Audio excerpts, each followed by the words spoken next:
Argenix. Crea TV presenta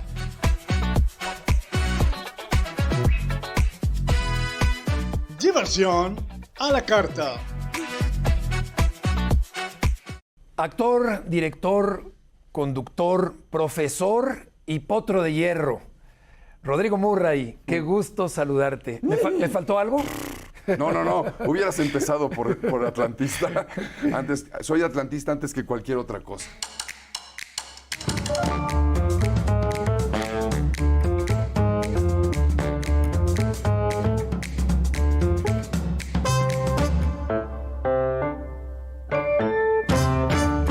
¿De dónde viene esa afición? Yo nací en el barrio donde está el estadio y siendo muy niño, yo provengo de un padre argentino. Sí. Y bueno, pues en Argentina es muy típico irle al equipo de tu barrio, ¿no? De donde naces. Y yo nací muy cerquita del estadio Azulgrana y de niño yo me iba en la bici. Te estoy diciendo que yo tendría 9, 10 años. Y dejaba la bici tirada a la entrada del estadio y le decía al poli, ¿me la cuidas? Sí. Y como la entrada era gratis para los niños, yo me metía a ver el primer tiempo, veía parte del segundo y cuando medio empezaba a oscurecerse agarraba la bici y me regresaba a la casa. Ya. Entonces, bueno, pues siempre fui del Atlante porque pues, es el equipo de mi barrio. Por supuesto. ¿Cuál es el primer Atlante que recuerdas? El de Gregor Zlato. Claro, el polaco. Ajá. Ese, ¿qué año sería ese, Heriberto? 82, 83, 84, por ahí. Exacto. Entonces yo tendría más o menos la friolera. No, para entonces ya estaba yo más grandecito. Pero seguramente no lo recuerdo anteriormente porque, bueno, si ahorita mencionamos a los jugadores, sí, pero seguramente como no tenía la afición puesta y no era decir yo le voy al Atlante como es ahora, ¿no? De sacar el pecho y poner el pecho ante las balas, seguramente fue antes. Pero siempre me gustó irle al equipo del pueblo. Incluso les comentaba ahora aquí a los muchachos que hace una semana estuve en el estadio con Emilio, justamente, el nuevo presidente del Atlante, viendo ganar al Atlante 3-0 contra el Dorados, ¿no? Qué bien. Sí, es una afición que sigo y que me gusta mucho. Incluso colaboramos juntos en un mismo... Sí, cómo no, en el mismo documental, ¿no? claro, Ahí del estamos equipo del nosotros. pueblo, del Atlante. ¿Ya alcanzaste tu plenitud como actor? Creo que no, porque si uno alcanza la cumbre, el siguiente paso es para abajo, ¿no? Para donde quieras verlo, el siguiente paso va a ser para abajo. Todavía no sé volar. Entonces creo que no. Espero seguir escalando hasta que me lo permita la vida. Creo que uno nunca llega a sentirse cómodo. La cumbre es inalcanzable. Sin embargo, hay un desarrollo extraordinario en tu carrera, una evolución. Bueno, sin duda, ¿no? Y me gusta mucho lo que hago. Creo que he aprendido a lo largo de los años a gozarlo cada vez más. Y es pues es eso, como una terapia, ¿no? Una necesidad. Y no puedo estar 6 meses en mi vida sin hacer teatro, ¿no? Podría estar 6 meses de mi vida sin hacer otro tipo de cosas. No te voy a decir qué, pero sin hacer teatro no. ¿En la alcoba? Cine y televisión pueden pasar más tiempo, ¿no? Sí. O sea, puedo durar más tiempo sin tener relación con el cine y la televisión, pero con el teatro no. El teatro es el lugar donde a mí me hace sentir muy bien. Y creo que eso lo puedo proyectar con la gente. Sí. Y entonces esta relación, que claramente es de amor, se establece una relación amorosa, que no sensual, ni sexual, pero esta relación me hace mucho bien. ¿Cuál es el papel más demandante que has realizado? En teatro, seguramente cuando hicimos las obras completas de William Shakespeare abreviadas, hacíamos las 36 obras de Shakespeare en 2 horas y nos cambiábamos más de 90 veces de vestuario. Si uno se cansa cuando se pone un pantalón, imagínate 35 veces, ¿no? En menos de 2 horas. Creo que demandante físicamente esa. Leonardo sin duda también tiene una demanda física, pero no tanto como esa. Y demandante de tratar de entender cuál es el personaje y tocarte esas fibras sensibles para poder comunicarlas a través de un personaje desde un escenario en el mismo lugar en que la gente lo está viendo. Todos. No hay uno que me pida menos. Creo que todos los personajes tienen derecho a ser, a existir, y como en la actualidad, a ser mencionados, ¿no? Por eso decimos todos, todas y todes, porque no hay por qué invisibilizar a nadie. Y creo que con mis personajes pasa lo mismo. Hablando de este esfuerzo físico, en Leonardo, que me tocó verte ya en ese monólogo extraordinario, que disfruté muchísimo, tienes que empujar un cubo mágico realizado por Sebastián. Sí, señor, que pesa 200 kilos. 200 kilos. Pero pues mira, tú estás en muy buena forma y yo trato de conservarme. Sí. Hay una relación física clara que si el cubo está puesto sobre el piso puedo ayudarme con la gravedad. No lo voy a cargar literalmente, ¿no? En ningún momento lo cargo. Y sí, es una demanda física, pero eso me mantiene ocupado por las mañanas porque tengo que ir a nadar para mantenerme con buena condición física y fuerza. Sí. Por otra parte, dentro de lo polifacético que eres, das clases en la universidad. Sí. ¿Qué te impulsó a hacer eso? Mi director de tesis, Óscar Armando García. Yo hice una tesis sobre radioteatro. En el IMER, hace unos años, entendí la importancia del radioteatro, sobre todo en nuestros días. El radioteatro es una vieja práctica de la América Latina y que tuvo un auge muy fuerte en México con obras que tú recordarás como El Monje Loco, como el mismísimo Calimán, en fin, con episodios muy, muy memorables y con obras realmente en donde la gente se trastornaba y cambiaba su vida diaria para llegar a oír el radioteatro.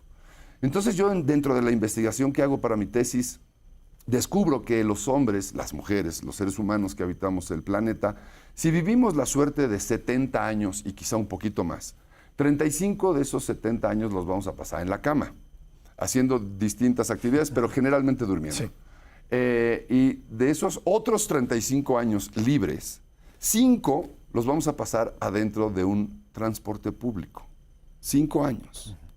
Y entonces la importancia de tener un radioteatro es que si bien podemos oír la radio, y oír radio hablada, y oír radio musical, también oír de pronto una obra de teatro que está adaptada a una hora. Y entonces tu viaje, ya sea en metro o en coche o en lo que sea, ir oyendo una obra de teatro te puede cambiar un poco la vida y la perspectiva de tu entorno, ¿no? De pronto oír a Cervantes en una buena grabación, en una buena interpretación, que no es para nada aburrido, o a Shakespeare o a Molière, de eso se trataba justamente mi tesis. Y entonces el maestro me dijo, no solo vas a ser maestro de la facultad, sino que tu tesis va a querer cambiar los planes de estudio de la facultad. Y entonces mi tesis trata de eso, de levantar la mano y decirle a la gente que lleva los planes de estudio de la Facultad de Filosofía y Letras, cambien la escuela de teatro, ¿no? Necesitamos hacer esto. Y ahí empecé a dar clase, justamente cuando terminé la tesis y me recibí, y siempre me gustó, porque incluso cuando terminé la prepa, empecé a dar clase a los chavos de secundaria. Y siempre me gustó dar clases, siempre me gustó la parte lúdica del teatro, entendiendo que es un juego inteligente. Y en la medida en la que jugamos inteligentemente este juego, podemos hacer sentir a la gente cosas que a nosotros nos gusta hacer sentir, ¿no? Claro. Una película del 99 en la que participas, El país de no pasa nada. Este título me remite a indolencia, abstencionismo, pasividad, sangre de atole, aunque sé que trata de un secuestro, pero el título me hace preguntarte si la sociedad... Sí. Quizá el 99 está más vigente que nunca, ¿no? Claro.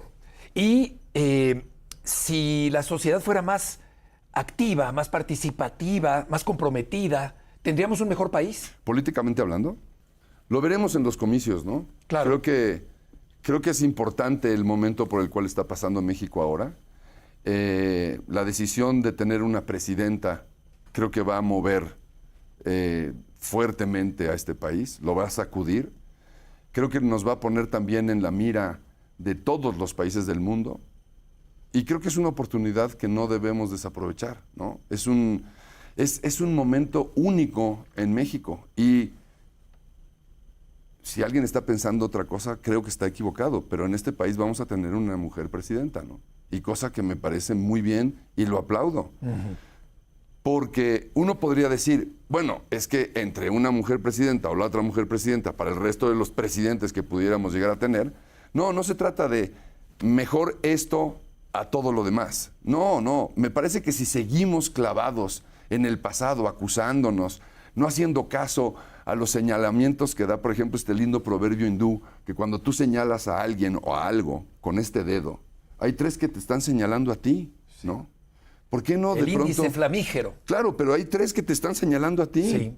¿Por qué no esos 3? Sí, claro. En lugar de seguir clavados en el pasado y empantanados hasta las rodillas, no vemos la libertad que tenemos hacia el futuro, ¿no? Sí. Y las posibilidades que tenemos de volar. Creo que México está... A veces dicen que este país no tiene memoria, ¿no? Yo creo que de pronto estamos atascados en el lodo de lo que podría ser no gratamente recordable. Sí. Y nos acordamos de cosas que no tendríamos que... Pasemos la siguiente página y veamos hacia el futuro.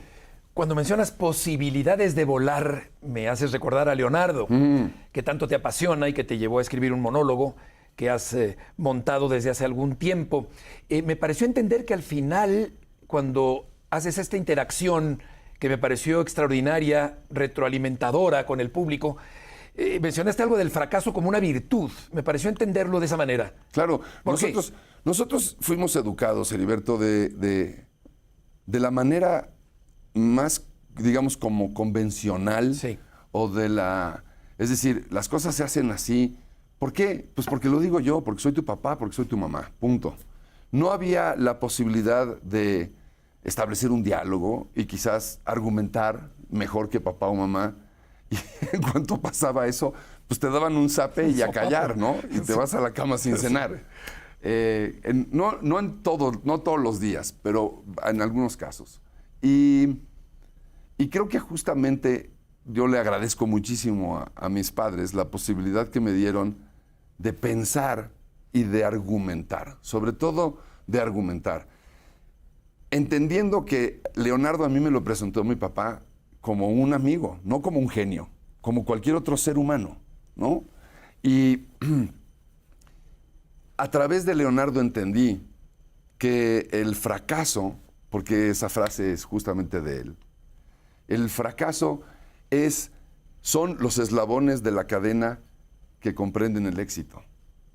Entonces, para llegar al éxito hay que hacer esa cadena, ¿no? Hay que forrarse, llegar a darle al hierro, ¿no? A la forja y pegarle a cada uno de los eslabones y volverla a regar una y otra vez hasta que finalmente te das cuenta que conseguiste una cadena que te llevó al éxito. Claro.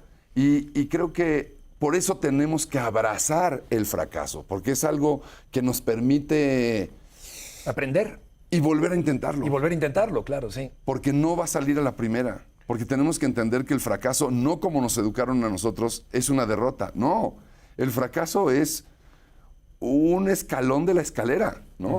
Es un eslabón, es un peldaño. Es algo que hay que ir asimilando. Y si dices fracasé, qué bien, Sí, fracasé. sí. Voy a intentarlo Por otra supuesto. vez, ¿no?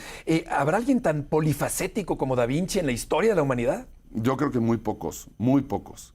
Y en dado caso, quizás en eras más próximas a nosotros, ¿no? En una época más moderna. Pero en la antigüedad, no, estamos hablando de un hombre que vivió hace casi 600 años. Sí. ¿no? Entonces, hace 570 años no había, es más, no había nada de lo que podemos suponer que hay el día de hoy, ¿no? Sí. No había combustibles para coches, no había coches, no había luz eléctrica, no había... No, es decir, es otra época por completo, Sí, ¿no? sí. Es otra forma de pensar y él ya pensaba como nosotros. Claro, un visionario, un gran descubridor. Un inventor extraordinario, creativo, desde luego. muy creativo. Pintor.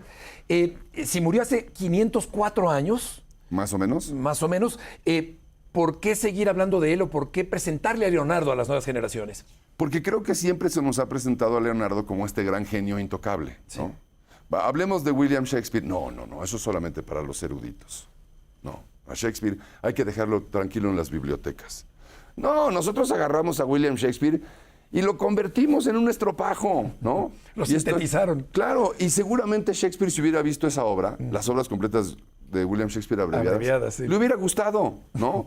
Porque eran hombres que tenían un gran sentido del humor. Igual Leonardo. Creo que a Leonardo el quitarlo del pedestal y decir, a ver, Leonardo, ven, échate unos tacos de carnitas con nosotros y un tequila. No, carnitas no voy a comer porque soy vegetariano. De hecho, era vegetariano, ¿no? Pero era socio de un restaurante con Sandro Botticelli en Florencia. Fueron socios de un restaurante.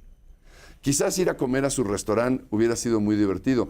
Quizás la comida no era buena, pero seguramente estaba bien presentada, ¿no? Sin duda alguna. Creo que entender a este ser humano de esa forma, quitarlo del pedestal, poder tocarlo y que no es un genio intocable, ¿nos identificamos tú y yo con su genialidad? No. Pero sí nos identificamos con sus sentimientos, con la persona a la que amó, con las veces que fracasó y que quiso llorar. Ahí yo me identifico con Leonardo y digo, bueno, pues parte de ese gran ser humano también vive en mí. Y eso es lo que hay que enseñarle a las nuevas generaciones. No el intocable, no vayas a tocar, no se te ocurra hablar de Leonardo da Vinci. No, claro que sí, hablemos de él, pero hablemos de igual a igual, ¿no? El monólogo es un unipersonal, un bululú, diríamos los actores, de un solo actor que interpreta varios personajes, ¿no? Porque interpreto a Sebastián, a Leonardo, sí, a Rodrigo, a Verrocchio, a Ludovico Sforza, en fin, varios de los personajes, a mi esposa, ¿no? Hablo con mi hija por teléfono, etcétera. Es una historia que está entrelazada entre la historia de Leonardo que nació en 1452, y la historia de Rodrigo, que estamos en el siglo XXI. Entonces hay un capítulo que pasa de Leonardo y hay uno que se mete de Rodrigo. Sí. Y hay uno de Leonardo y hay uno de... Y voy entrelazando, digamos, esta historia, en donde claramente Rodrigo se hace amigo de Sebastián. Y Sebastián muere, el de la ficción, no evidentemente el extraordinario escultor amigo nuestro proveniente de tierras norteñas de Sí. México, no. De Chihuahua, ¿no? Sí, Sebastián muere en la ficción porque es un gancho muy fuerte con el espectador. Ya nos hemos encariñado con este personaje. Es un hombre divertido, de una sola pieza, súper serio, ¿no? Y que habla así. Pero al mismo tiempo es encantador y maravilloso. Entonces, cuando la gente ya generó esa emoción, yo, mañosamente, como mal dramaturgo, o bueno, aprendí algo de los dramaturgos. Arranco esta cosa que ha generado la gente y entonces hay un sentido de ausencia y quieren pertenecer. Y eso genera un sentimiento humano muy bueno en el espectador. Por eso muere en escena Sí. Sebastián. ¿Readaptaste tu idea original a la escenografía de Sebastián? Sí, cuando yo tuve la idea primigenia de hacer el monólogo, nunca me imaginé que me iba a topar con Sebastián e iba a conocer Leonardo IV. Sí. Leonardo IV es esta pieza y se llama Leonardo IV por las 4 dimensiones. Es un cubo el cual nos muestra las paredes internas y que forma distintas figuras, haciendo una transformación topológica del espacio, ¿no? Como bien digo en la obra, conoces la geometría euclidiana, ¿no? ¿Qué tanto conoces de la geometría euclidiana? Lo básico. Entonces, yo al principio pensaba meter muchas figuras y muchas imágenes que tuvieran que ver con Leonardo, pero cuando conozco Leonardo IV digo, no hace falta, voy a apelar a la imaginación del espectador y vamos a ver todas las que queramos, ¿no? Y a través del cubo vemos La Última Cena, El caballo de Ludovico Sforza, evidentemente la Mona Lisa, pero también está, en fin, gran parte de la obra de Leonardo está representada justamente en el imaginativo colectivo. Ahí está el imaginario colectivo. Sí. No hace falta verla para entonces imaginarla, y eso enriquece mucho la apuesta. Claro. Vuelvo un momento al fútbol porque siento que ser partidario de un equipo es más significativo de lo que parece, porque hace sentir identificación, fidelidad, pertenencia, aguante. En este sentido, tu equipo de fútbol del que eres partidario, que por cierto no se debe cambiar nunca de equipo, ¿estás de acuerdo? Creo que no. Se puede cambiar de cualquier cosa, pero no de equipo de fútbol. ¿no? Sí, yo diría que no. Puedes adquirir otro si quieres, ¿no? Pero cambiar, así ya no. Eso. O sea, yo hoy le voy al Atlante y juegan contra las Chivas y le voy al Atlante. Sí. Y pasado mañana juegan contra el América y ahora le voy al América. No, güey, ¿qué está pasando? ¿No? Sí. No. A lo que iba, claro, es a preguntarte qué representa el Atlante para la cultura popular mexicana, la cultura urbana. Yo creo que el Atlante tiene, en mi caso particularmente, una simbiosis brutal con el teatro. ¿Ah, sí? El teatro es una manifestación. Nunca lo había pensado. El teatro es una manifestación popular. El teatro se tiene que hacer con gente. El actor no puede actuar solo. Sí puede, pero entonces está loco, ¿no?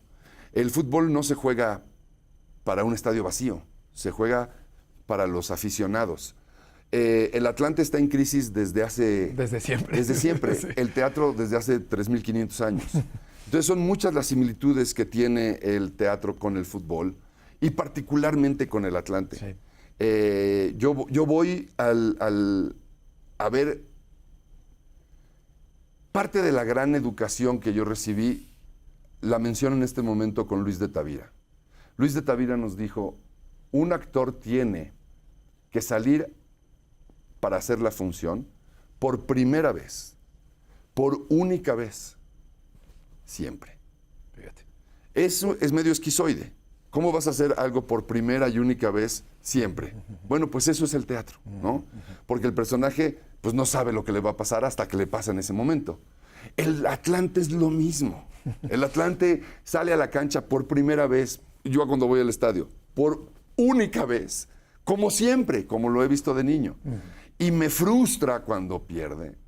Y tengo una emoción infantil cuando gana. Mira. ¿No? Y creo que el teatro hace exactamente tengo esa misma sensación cuando termino una función. Haber pasado por toda esa gama de sentimientos. Sí. Una rueda de la fortuna, una montaña rusa de emociones. Hablando de la crisis del teatro, yo hice casi 2 horas de Santa Fe al Teatro Xola, un día lunes en la noche. Esta ciudad complicada, con tanto tráfico, con inseguridad, ¿es uno de los problemas que impiden que la gente vaya más al teatro? No. ¿O no tiene que ver? No. Lo único que hace que la gente no vaya al teatro es una mala obra. Buena respuesta. Si la obra es buena, la gente va a ir, llueve, truene, relampaguee, de Santa Fe o de Satélite, haciendo 2 horas de tráfico y se las van a arreglar porque quieren ir a verlo. Sí. Creo que en ese sentido yo no. Siempre decimos, no, es que está lloviendo. No, es que es de noche, no que es nos van a quincena. asaltar. Es que hay mucha inseguridad. Es que pretextos para tener un teatro a medios chiles hay cualquier cantidad. Si el teatro Pero no en está realidad, lleno, ¿te no. pasa algo en ti, No. en tu desempeño No, en el escenario? Solamente en el sentido económico digo, chin, ¿no? Hoy voy a ganar menos. Exacto. No se retrató la gente en la taquilla. No, creo que si el teatro está medianamente, ¿no? Si hay en un teatro que caben 500 personas, si hay 200, creo que es una buena entrada porque se siente calor humano. Sí. Claro que nos gustaría tener siempre el teatro hasta las luces, como decimos, ¿no? O sea, lleno hasta allá arriba. Pero también se entiende, México es una de las 3 carteleras más importantes de teatro en el mundo, Heriberto. Tenemos más de 80 teatros en activo. El teatro en México no está en crisis, o sea, realmente en crisis. Porque si realmente estuviera en crisis, no habría tantos espectáculos, ¿no? Y hay cualquier cantidad. Sí. Está Bellas Artes, está la universidad, están los teatros de la iniciativa privada. Aparte hay cine, aparte hay danza, aparte hay conciertos. La Ciudad de México es una fuente dadivosa de espectáculos. Y creo que cuando la obra empieza más o menos a jalar, es cuando gran parte de las personas que ya la vieron, como tú, la recomiendan y le dicen, no hay nada mejor que alguien que te diga a los ojos, ve a ver la obra de fulano y tal, ¿no? Sí. Porque de eso estamos hablando en este momento. Claro. Bueno, el Atlante no está en primera división, pero yo pienso que tú estás en la primera división Qué buena con tu onda. enorme capacidad. Gracias. Heme aquí con Rodrigo Murray. Muchas gracias. No está en primera división, pero no nos vamos a morir sin verlo de regreso, ¿verdad? Esperemos que no. Esperemos Caramba. que no. Gracias por estar aquí. Heme aquí, es un placer estar aquí. Gracias. Gracias a ti. Rodrigo Murray, muy amable.